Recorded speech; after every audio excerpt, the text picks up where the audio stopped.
Hey, what's up guys, this is Toribash LightOut. If you've been checking my thread recently, you'll see that this video will be about the basics of dueling and how you can use point manipulation and all those handy tricks to get your way in a duel and win and come out with a lot of profit. So generally the mods which are used for dueling are Aikido, Big Dojo, Aikido.tbm, as well as Lenshu3ng.tbm. So in this video I'll cover Lenshu. Lenshu is a mainly striking mod with negative 30 gravity, so that's roughly your sparring gravity. It's got a ring, and so your aim is to either DQ your opponent, dismember your opponent, or get as many points as you can. Now the tricks to Lenshu are point manipulation, getting your opponent out of that ring and just dismembering them and making them DQ within the ring, because there is a timeout. Within the ring there is a timeout of about 20 frames. Outside of the ring it is instant DQ. Now if you can get a fracture or a dismember on your opponent while inside that ring, then you'll have a very good chance of winning. And so the basics are very similar to other striking mods such as Wushu.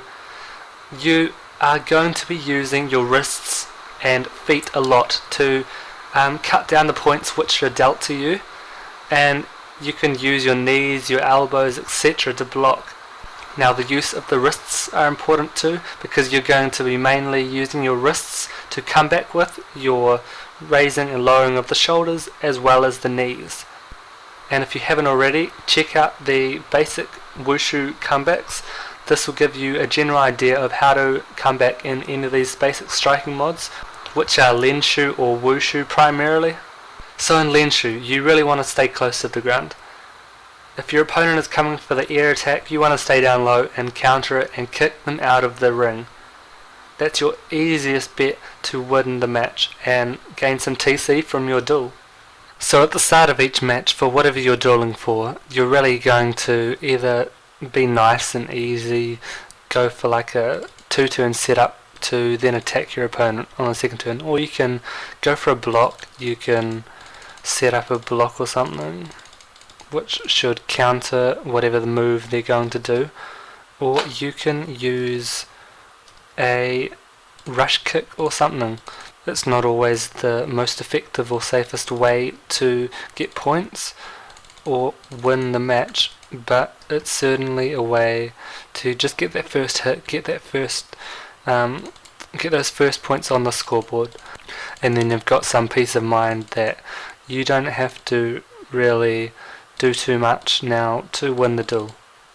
And so again, all you really have to do is you can use your shoulders, you can use your wrists, you can use your knees to propel yourself towards your opponent, using your lumbar to stabilize the core, using the shoulders again, swinging around the hips, shoulders again, rotating the chest, using the knees perhaps. And remember that you've got the 20 frame timeout, so you can touch the ground with your knees, your elbows, whatever, for 20 frames before you lose. Remember that you do lose when it times out. So if you've seen the previous videos, you'll see that this is the basic comeback stance. You can now use your wrists to come back towards your opponent and then strike once you've reached your opponent. Now, since Lenshu is a shorter framed mod, you'll have to take a couple of turns in order to be able to actually attack your opponent.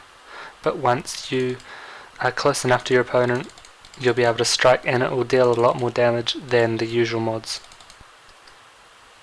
And as I was saying before, you can take advantage of when your opponent is in the air. You can get underneath them and then you can kick them out of the ring. It's not always the easiest thing to do, but it's definitely the most effective.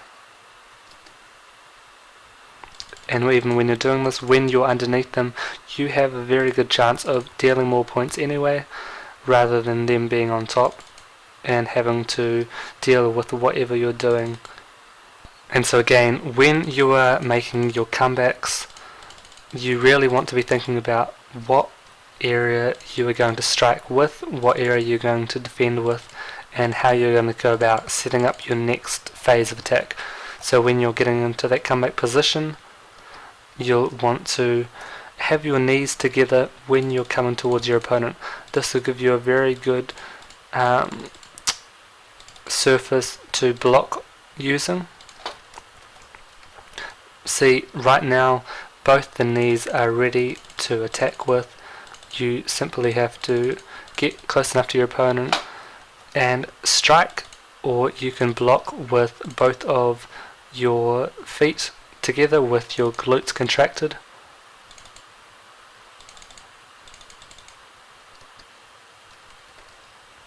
Or you can take another turn and wait for your opponent to attack you and then strike. And once again, you can set up another comeback so that if you're losing or if you wish to come back, you can come back and do so. Remember that you have 20 frames to come back with, so use these frames to actually get the proper comeback and really have a good idea about what you're going to do to your opponent. So in this instance right now, perhaps I can kick the opponent in the head or something. I'll see what happens. Yes, looks quite nice. So it's not quite going to be a kick to the face, but it'll deal a lot of damage. Easily dismembers if it comes into contact at the right velocity with enough strength. And those are the basics of attacking. And so in terms of point manipulation, when you're facing your opponent in a duel, you're really wanting to use the extension of the wrists and use your elbows, your pecs, the bases of your feet to lower the points that your opponent gain from attacking you, really. It's all about going with the flow. You have to absorb the hits by reducing the amount of momentum which your opponent's strikes have by going in the opposite direction, or simply taking on the brute force of the attack and making it come into contact with the outstretched wrist or the knee or the ankle. And then in such mods as Lenshu and some of the more breakable mods, you really have to watch out for your wrists and your necks, because they can come off really at any time. If you contract them onto your opponent, they might just fall off and they'll run outside of the ring, and that will cause you to lose because of the DQ. Okay guys, and that's all I've got time for today. So if you enjoyed this, click that like button, subscribe if you want to see more of this, and I'll see you all later.